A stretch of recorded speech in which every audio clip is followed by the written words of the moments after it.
One man, one Murloc, one giant angry badger. This is Blue Please. It begins now.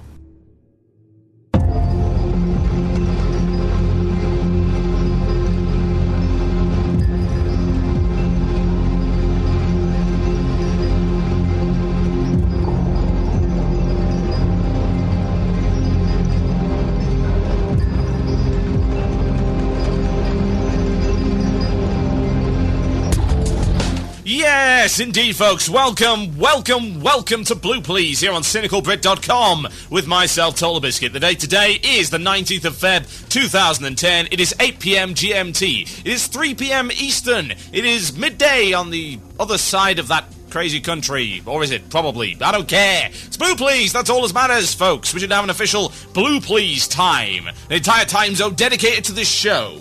And we can make it British. Oh, yes! What have I got coming in for you in the show today? Many things. Many things. Stuff, things, awesome, content. Lots of content. I promised you a bumper show. I will give you a bumper show. And perhaps you're going to regret asking me for a bumper show. We shall see. Got coming on for you in the show today. We'll be announcing very soon indeed at the end of the mailbag segment exactly who won the Grunties. Not one, but two Grunties. And just to make it a little bit more interesting, bonus prize. I decided to add a tiny, which is one of those little common loot cards for the TCG. It's a tiny to each of those prizes. So yes, two lucky people. The entrants are now closed, incidentally. You are too late if you haven't left a comment on the Blue Please post on CynicalBrit.com. You are, in fact, too late.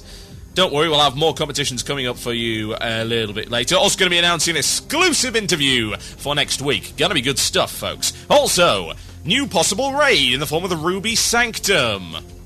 Has Ice Crown been beaten far too fast? We shall see. Also, are 40-man raids something that could happen in the future? That's a great question. Blizzard attempts to answer it, but of course we don't want to listen to them. What do they know about World of Warcraft? Talk about that a little bit later on in the show. Also, Battleground changes on the horizon. What's going on? Is it any good?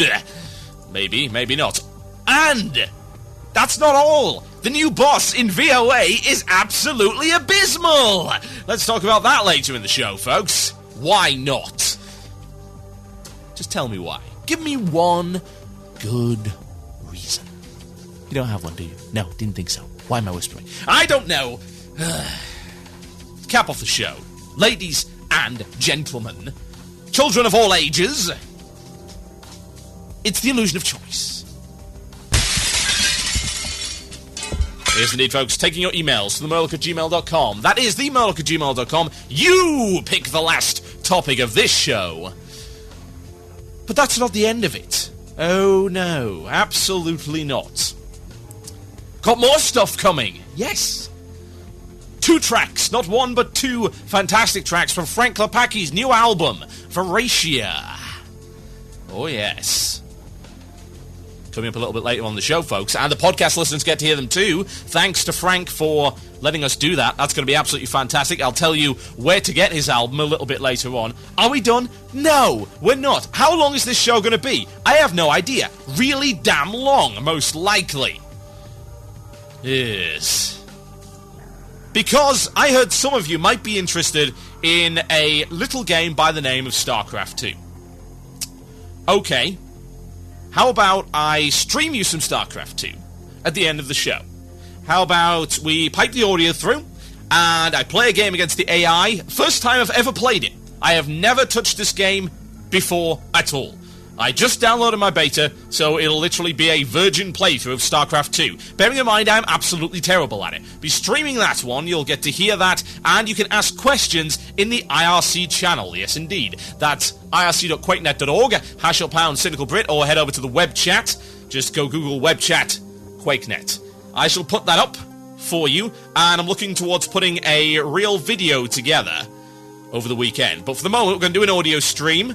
You shall hear the sights, you shall hear the sounds, and you shall hear the commentary. You can ask questions, do some QA, and I will give you some running commentary as we go along. And most likely AI is terrible, which will be fine, because that means I might stand a fighting chance, being absolutely totally terrible at StarCraft in every way. Sorry, I'm more of a Total Annihilation guy myself. Absolutely awful at freaking StarCraft. Yep, we're playing that a little bit later on in the show, towards the end, of course. So we'll do it right at the end, after the Illusion of Choice. And we'll go on until we can't go on anymore. Gonna be good. Right. I think we're done with that. So it's time for this. Mail time! That sounds like it's mail time. Here's the mail. It never fails. It makes me want to wag my tail. When it comes, I want to wail. Yes, indeed, folks. It is the mail time. The time where we read the mail as one might expect. It's no kind of deception. It's not some kind of scam, a pyramid scheme. You really can't send emails to themurloc@gmail.com. Insanity! I know. Absolutely crazy. So, let's see what we've got here. This one is from Fangs the Wolf. Dear the host of shows. You dare look upon the host of souls! I shall devour you all! Yes, quite. So, the host of shows, what does he have to say? Let us see. Recently, the Blizzard employee, Malcorix, had confirmed that the spirit of competition would be only during the summer, ignoring the actual time when the Olympics is. When thinking about it, it seems that they didn't create the event for the Olympics, but to bait and hook Chinese players into the game. Do you think Blizzard cares more about their Asian players than the ones in the US and EU? Oh god, why do you send me stupid email? I'm sorry. That is dumb. That is really, really dumb. Okay, guys, let's bring some reality into this for a second. Just because there is an event which might have a bit of an Asian spin on it doesn't mean that Blizzard suddenly cares more about its Asian players. May I point out, ladies and gentlemen, that for the most part, China hasn't even been able to play recently. They only just got Burning Crusade. Right. Let's have a look at events, shall we? What's that turkey holiday? I can't remember its name, but isn't it based on Thanksgiving, which is an exclusively American holiday? What about Brewfest? Isn't that based on Oktoberfest, which is an event in Germany? So, because the Asians get some kind of event, that suddenly means that Blizzard favours Asian territories. You can't be serious, surely. No, really. Why? Why would you send this kind of thing? Why is it not okay to go outside of one's little bubble? Yeah? Do I complain about Pilgrim's Bounty, even though it's Thanksgiving, which is meaningless to anyone outside of America? No. Why? Because it's a fun event that everyone can share in. Do I complain about the spirit of competition? Do the Americans complain about the Brewfest? Probably, honestly, because, hey, they're the Americans. But never mind. Let's just ignore them for the second. Do we care about the Germans? Are they indeed all smiles and sunshine with the Brewfest? Yeah, we do care about the Germans. What's the problem? It's an in-game event that may or may not loosely be linked to something that's in the game and in the real world. Wow! Shocker! Bring in the cultural stereotypes, folks. We wouldn't want to go outside of our little bubble, would we? That's just terrifying. Really, why? Honestly, why would you object to this? It's not the first example, for God's sake. There's been a couple of pets available exclusively over there. There's been a little gold pig and I believe some kind of Chinese dragons. Is that really all you have to complain about? There are people whining about this on the forums. I kid ye not. That is actually happening. Come on. Please, don't whine about stupid crap. It's this bait and switch stuff, the smoke and mirrors that Blizzard do. I'm sure they deliberately have someone on staff that is out to incite this kind of stupidity. Honestly. You know, I can understand that people might submit an email saying, oh, well, you know why this is happening. It's like, do you think they favour it? No, I don't think they favour Asian territories. I don't think they favour any territories. Not one above the other. It's just a holiday, folks. Calm down. There are so many legitimate issues to cry about. Please don't make it that one. Good lord. Might as well whine about player housing again. Let's run that into the ground. Alright, another email here coming from a Mr. Gordanoff. He's from Draenor EU, and he has a few things to say regarding ICC. So let's see what he's got. Dear TB, I am not your dear TB. You're not allowed to say that, incidentally. Try Overlord and Master, Total Biscuit. Or I prostrate myself in front of you begging for forgiveness and mercy, Total Biscuit. Or I hate your guts, Total Biscuit. All of these are perfectly functional. Here we go. Looking over the bosses in ICC, he says, it seems that the bosses there do not have the longevity that many people hoped they would have.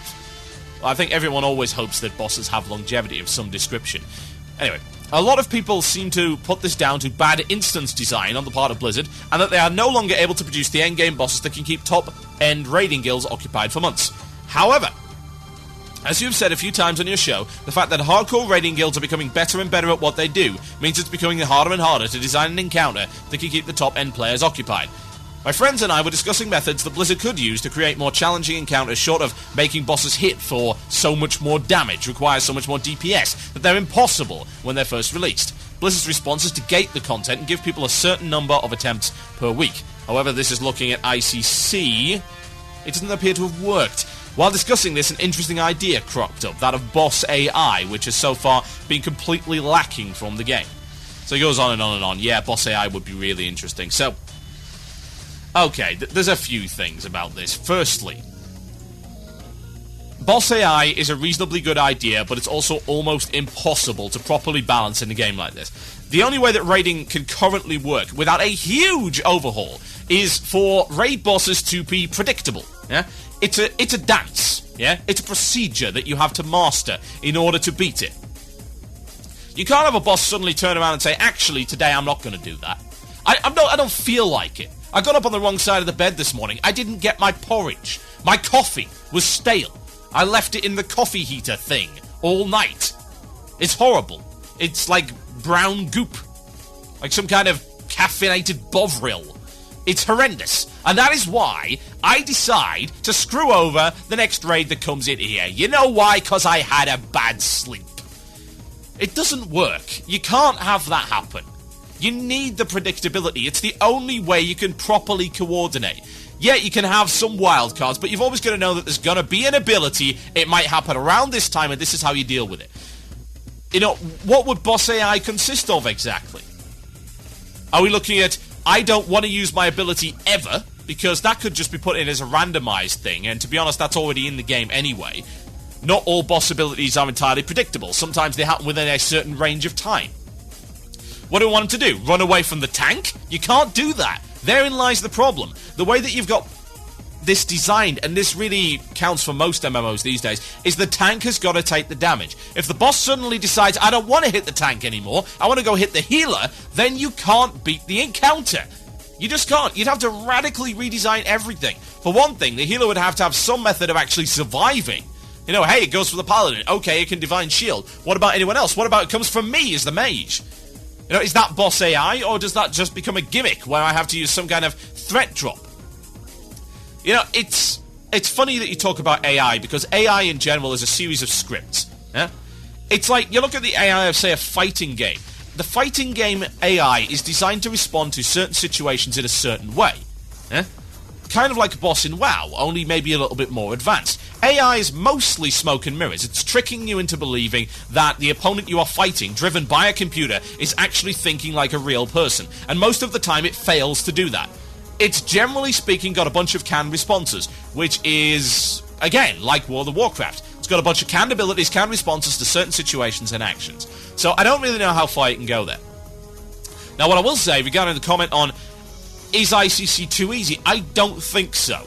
I was somewhat bemused, but not remotely surprised by the fact that the Uber Guild steamrolled the hard modes up to Putricide and then got tripped up on Putricide, because apparently he's pretty hard, and only a few guilds have got through the Lich King and, of course, didn't kill him. That doesn't surprise me at all. Let's be honest here. Even with Ulduar back in the day, most of the hard modes got steamrolled. The only reason it took so long is because a lot of the hard modes were not binary. As in, they had multiple modes. So the guilds are like, right, okay, first we do Flame Leviathan 3. You know, maybe 3 towers up. And then we do Flame Leviathan 4 towers up. You know, nobody really cares about Flame Leviathan, because that's pretty easy. But what about, say, Freya? Freya +1, Freya +2, Freya +3, and of course, Vanilla Freya. All of that's available there.